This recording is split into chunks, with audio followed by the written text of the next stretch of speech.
별개로 오신 분들이 있는가 하면 하방하는 분도 있습니다. 가지 않을 수 없던 길로 이분은 결국 우리나라를 떠났는데요. 대통령의 최측근이자 삼철 중에 한 사람으로 불렸던 양정철 전 비서관이 출국을 했습니다. 출국 전에 기자들에게 문자 메시지를 보냈다고요? 그렇습니다. 어제 이제 출국하기 바로 직전이었죠. 네. 그 기자들에게 이제 곧 출국한다는 사실을 문자 메시지로 전했는데 한마디로 얘기해서 문자 메시지로 이별 인사를 한 셈인데요. 사실 지난 16일에도 잊혀질 권리를 허락해달라면서 기자들한테 한번 문자 메시지를 보낸 적이 있습니다. 이 부분은 이렇게 좀 생각하시면 될 것 같아요. 사실 그 본인이 출국하는 사실이 알려지게 되면 그 현장에 이제 많은 취재진들이 분명히 몰릴 텐데 아마 그런 부분을 염두에 두고 16일에 이어서 이번에도 출국할 때도 좀 조용히 나가고 싶은 마음에서 기자들에게 혹은 지인에게 문자 메시지를 보낸 것 아닌가 이렇게 지금 해석들을 하고 있습니다. 네. 양정철 전 비서관은 화면에서 보이는 것처럼 항상 문재인 당시 후보 시절에 곁에 있던 사람이었습니다. 그림자처럼 보좌하던 인물. 과거의 문 대통령은 양정철 전 비서관에 대해서 어떻게 평가를 했을까요? 대단히 고마운 존재. 그가 나를 정치의 무대로 끌어올려줬다라고 말한 바가 있습니다. 함께 보시겠습니다. 저에게도 개인적으로도 그 양정철 비서관은 대단히 고마운 존재입니다. 저는 그 지난해에 참 특별한 한 해였거든요. 책 내고 그 책이 또 베스트셀러가 된 데 대한 감사로 북콘서트들을 하고 또 뭐 그런 또 덕분에 제가 좀 정치적으로 뜨기도 하고요. 조금 뒤돌아보면 양 비서관을 중심으로 해서 몇몇 분들이 저로 하여금 책을 쓰게 하고 또 자꾸 제 등을 떠밀어 가지고 한 걸음씩 한 걸음씩 정치 쪽으로 이렇게 이제 다가가게끔 한 게 아닌가 싶습니다. 대선 당시에 힘을 보태준 분 참 많았는데 청와대에서 일할 수 있는 직책 그리 많지 않았다. 정청래 전 의원이 이야기를 했는데 삼철이 이제 모든 분들에게 자리를 양보하고 떠나는 형세가 될까요? 일단 지금 역대 대통령에 보면 항상 이 핵심 측근들이라는 분들이 계십니다. 네. 김영삼 전 대통령은 상도동계, 또 김대중 대통령은 동교동계, 또 이런 이제 노무현 대통령은 이제 친노 지금 이광재, 또 안희정 이런 분들이 있었고, 네. 항상 이런 어떤 측근들은 물론 대통령 되기까지 상당한 도움을 주고 대통령 입장에서 많은 이제 의지를 하는 측면이 있는데 역시 역대 정권에서 항상 또 측근이 이제 문제가 있었죠. 네. 왜냐하면 이제 대통령은 자주 만날 수 없으니까 이 측근한테 이제 권력이 집중되다 보니까 인사나 여러 가지 비리와 관련된 이제 있었는데 아마 특히 이제 이번 그 문재인 대통령 같은 경우는 이제 삼철로 대표되는 이제 그 측근 그룹이 있었고 지난 그 당 대표 시절에도 사실 이 패권의 어떤 핵심 세력이다 이렇게 이제 지칭될 정도로 비난을 받았었죠. 네. 근데 이제 양정철 전 비서관이 이제 이런 상황 자체를 본인도 충분히 잘 알고 있기 때문에 이번 같은 경우는 아예 이 정권이 끝날 때까지는 두르지 않겠다라는 그런 이야기를 남기고 이제 25일 날 떠났는데 네. 아마 이제 형님이 지금 이제 뉴질랜드에 살고 계신 모양이에요. 그래서 이제 가족 여행을 하고 난 다음에 뉴질랜드에서 좀 장기간 정착할 걸로 보여지는데 어쨌거나 문재인 대통령의 무거운 짐 어떤 면에서 보면 참 필요한 존재이긴 하지만 네. 또 한편으로 보면 부담스러운 그런 측면들이 양면적인 게 있죠. 그러면서 본다면 양정철 전 비서관의 결단은 대단히 높이 살만하고 네. 이미 앞서서 이호철 전 민정수석도 이미 외국으로 나갔지 않습니까? 그러면서 본다면 참 문재인 대통령 어쩌면서 보면 참 행복한 분 같아요. 이렇게 측근들이 상당히 자기 희생을 하며 떠나 죽는다는 것 자체가 정권의 앞날에 있어서 상당히 네. 좀 부담을 더는 측면이 있는 것 같습니다. 네. 네, 그래서 진정성 있는 용퇴다 이렇게 보여지는데 사실 네. 지금 문재인 대통령 지지율 너무 좋지 않습니까? 그쵸. 사실은 굉장히 국가 위기 상황에서 조기 대선으로 집권하고 인수위 시절 없이 바로 취임을 해서 지금 국정을 달리고 있는 상황인데 네. 그럼에도 불구하고 정말 준비가 잘 돼 있었던 것처럼 국민들의 마음을 흡족하게 하고 있는 게 사실이에요. 그래서 이 지금 삼철이 떠나도 아주 분위기가 좋은 상황이죠.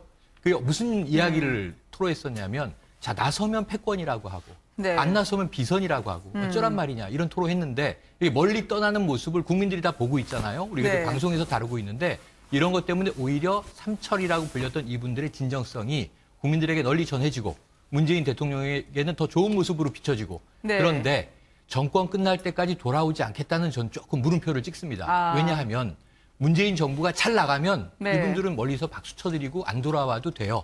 문제는 5년 내내 지지율이 좋겠는가 네. 여러 가지 위기를 겪어야 하는데 문재인 대통령, 문재인 정부가 만약에 또 위기에 직면한다면 이분들은 또 달려와서 호위무사로 정치권에서 역할할 수도 있겠다. 그래서 지금 떠나는 모습은 후위를 기약함에 있어서도 아주 좋은 모습이다. 이렇게 평가할 수 있습니다. 네.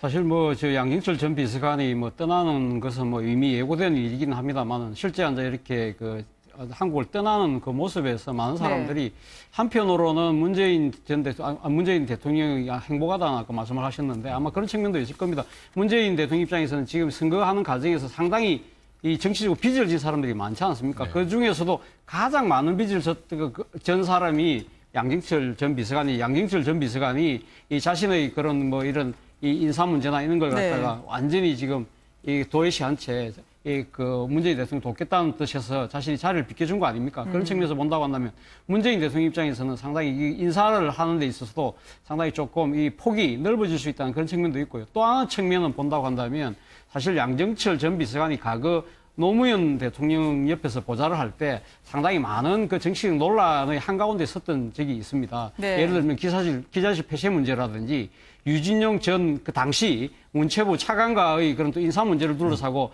배째드릴까요라는 그런 또 구설수 그런 걸 통해서 사실 양정철 전 비서관 같은 경우는 이호철 전 민정수석과는 달리 상당히 어떻게 보면 개혁적 원칙주의자 또 내지는 상당히 어떻게 보면 좀 호가호위를 하는 듯한 그런 모습들을 많이 보였거든요. 그래서 양정철 전 비서관이 이 문재인 대통령이 계속 옆에 있다고 한다면 일종의 문재인 대통령도 양정철 전 비서관에 의해서 조금 휘둘리지 않겠느냐. 그런 데 대한 우려가 상당히 컸던 게 사실이었는데 그러한 부분에 있어서 양정철 전 비서관이 이 자리를 비껴줌으로써 이 문재인 대통령이 이쪽에 이너서클에 휘둘리지 않고 자신의 뜻에 맞도록 이 지금 일종의 협치를 할 수 있는 그러한 토대가 만들어 있다는 측면에서 많은 분들이 아마 그런 걸 다행스럽게 생각하는 것 같아요.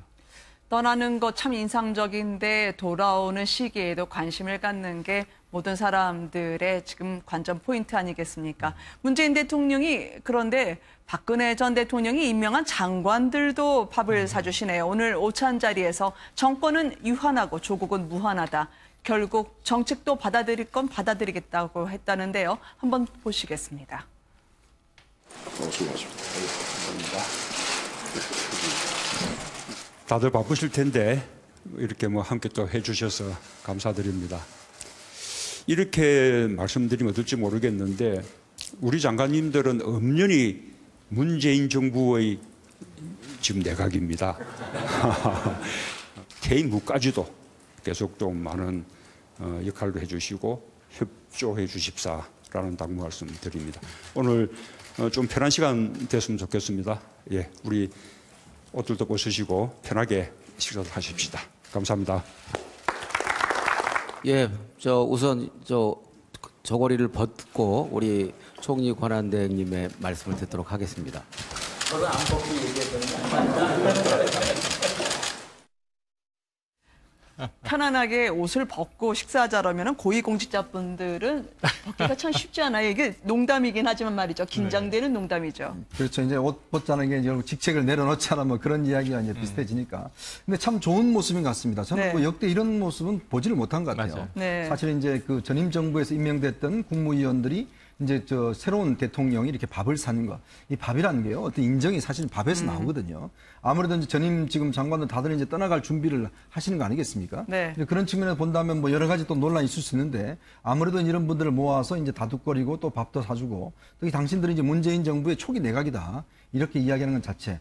아마 좀 장관님도 조금 이제 그 생소한 모습이었을 거예요. 아마 그렇죠. 전임 대통령 때는 그렇게 뭐 밥도 그렇게 많이 못 사드신 것 같고 한데 어쨌거나 이런 것을 통해서 전임 정부와 현 정부의 어떤 원활한 인수인계 사실 우리가 그동안 보면 뭐 ABP라고 그래서 anything but 뭐 박근혜 이렇게 해서 무조건 전 정권이 한 걸 안 한다라는 그런 것 때문에 우리가 개선과 발전이라는 측면이 굉장히 좀 도외시되어 왔거든요. 근데 어쨌거나 정권을 연장한다는 측면, 이어진다는 측면은 뭔가 잘된 거는 좀 개선한다는 측면이 있지 않겠습니까? 그쵸. 그렇기 때문에 아마 저런 모습 자체는 전임 정부에서 그래도 잘했던 부분들은 충분히 개선할 수가 있다. 이런 사인을 보내준 것에는 상당히 좀 긍정적이라고 보여집니다. 현장을 직접 본 취재기자들의 전언은 어떤가요? 사실상 저 모습은 어색한 동거라고 볼 수 있잖아요. 네. 근데 저 오찬이 사실은 이 국무원들과 갖는 처음이지만 마지막 오찬이 될 확률이 높습니다. 지금 뭐 인사청문회 그 국무총리 내정자가 진행이 되고 있고 또 그 장관급 인사를 앞두기 때문인데요. 아무래도 이제 전 정부 사람들과 있는 자리다 보니까 네. 조금은 어떤 묘한 기류가 흐르기도 했었고요. 사실상 저분들은 자기는 이제 곧 있으면 옷을 벗어야 된다는 처지를 잘 알고 있는 사람들이기 때문에 그렇죠. 뭐 겉으로 저렇게 뭐 같이 농담을 한두 마디씩은 하지만 속은 과연 어떨까 그런 걸 생각해 보면 당연히 어색한 동거, 어색한 기류가 흐를 수밖에 없을 겁니다. 그리고 네. 기자들도 그렇게 느꼈고요. 실제로 청와대 대변인이 이 국무회의 이후에 발표한 브리핑에서도 전 정부 국무위원과의 간담회는 첫 사례라고 이야기를 했고요. 분위기도 상당히 진지했다라고 이야기를 했습니다. 왜냐하면 문재인 대통령이 그 이야기를 좀 듣고 싶다, 경청을 하고 싶다라는 뜻을 밝혔고 실제로 그 장관들도 한두 마디씩 조언할 거, 그다음에 얘기할 부분들을 다 이야기했기 때문에 굉장히 분위기는 좀 엄중하고 진지한 속에서 회의가 예정 네. 시간보다 30분 더 늘어날 정도였다고 합니다. 네. 그래서 이 회의, 국무회의가 끝나고요. 네. 오후에 박수현 청와대 대변인이 이 장관들이 한 이야기들을 거의 한 줄씩 다 브리핑을 네. 하면서 이런 이야기가 오갔다라고 굉장히 세세하게 국민들에게 알렸습니다. 네. 저는 그런데 이게 어느 날 갑자기 그러면은 이 박근혜 정부의 내각들이 갑자기 사라지고 그럼 뭐 한두 주 후에 모든 장관들이 새로 딱 임명되는 그게 아니고 인사청문회가 쭉 이어지면서 저중에 지금 유일호 경제부총리, 총리 네. 권한대행 이렇게 지칭하지 않습니까? 현재 총리가 공석이기 때문에. 그런데 지금 김동연 후보자가 세워져 있죠. 또 외교부 장관의 경우에는 지금 이제 또 강경화 후보자가 세워져 있죠. 하지만 네. 나머지는 다 아직은 지명이 안 됐어요. 우선 이낙연 총리가 임명이 되면 그게 6월부터 이루어질 텐데 저 중에는 한두 달 더 국무회의에 네. 나오셔야 될 장관들도 있기 때문에 오케스트라 연주 중에 그 촛불 하나씩 끄면서 연주자가 한 명씩 사라지지 않습니까? 그런 것처럼 저 중에는 어느 분은 빨리 사라지겠지만 네. 어느 분은 꽤 오래 볼 분도 있기 때문에 아직은 이 취임 시기를 예측하기 어렵다는 게 네. 하나의 미지수가 되겠습니다. 유일호 부총리 앉아서 하세요라고 마이크를 잡은 부총리를 주저앉히는 문재인 대통령의 모습도 봤습니다. 수석 보좌관은 회의, 수첩을 사라지게 하지 않았습니까? 문재인 대통령이 말이죠. 직접 커피를 따라 마시는 모습까지 화제가 되곤 했는데 어쩌면 그 모습은 10년 전에 이분과 닮았습니다. 믹스 커피를 즐겨 마셨던 분이죠. 노무현 당시 대통령이요. 화면으로 만나보시겠습니다.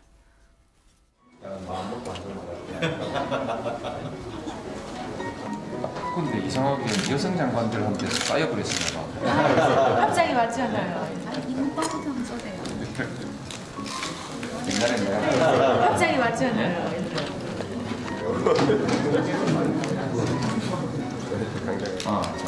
박수식은 장관이야.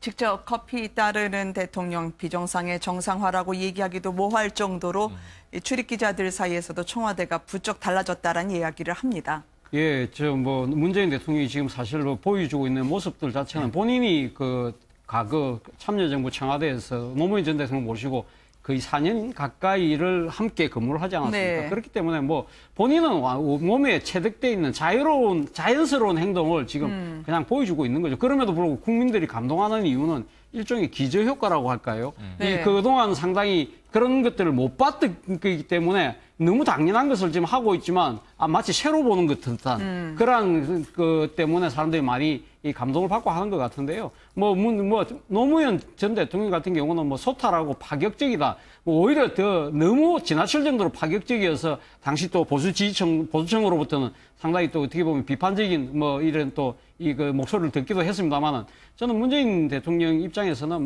노무현 전 대통령의 그런 가치뿐만 아니라 그러한 행태도 상당히 그대로 보여주고 있는 것이 아닌가 하는 생각입니다. 그런 모습들이 저는 이런 가식적인 행동이 아니라 아마 자연스럽게 지금 이 몸에서 배어서 나오는 것이기 때문에 아마 이거 5년 내내 변함없이 그런 모습을 보여줄 거라고 봅니다. 네.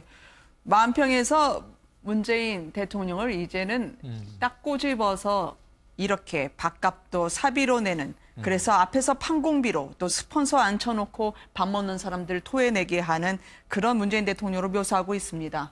이게 사실은 이제 공직 사회 문화에 저는 상당한 영향을 미칠 걸로 보입니다. 네. 지금 아까 보셨지만은 저렇게 회의할 때 먹는 커피는 이제 저는 이제 공적인 그거는 나가는 것이죠. 그렇지만 네. 문재인 대통령은 집에 가서 드시는 커피는 이제 개인이 사서 드시는 커피라고 된 겁니다. 그동안은 네. 사실은 청와대의 어떤 안살림과 바깥살림이 거의 구분이 없었죠. 모든 것들이 다 특수활동비를 해서 뭐 쓰는 치약, 칫솔, 샴푸 다 이제 특수활동비로 이제 구입을 해서 썼지 않습니까? 네. 먹는 것도 마찬가지죠. 뭐 심지어 최순실 같은 경우는 매주 일요일에 들어와서 김밥을 말아서 가기도 하지 않습니까?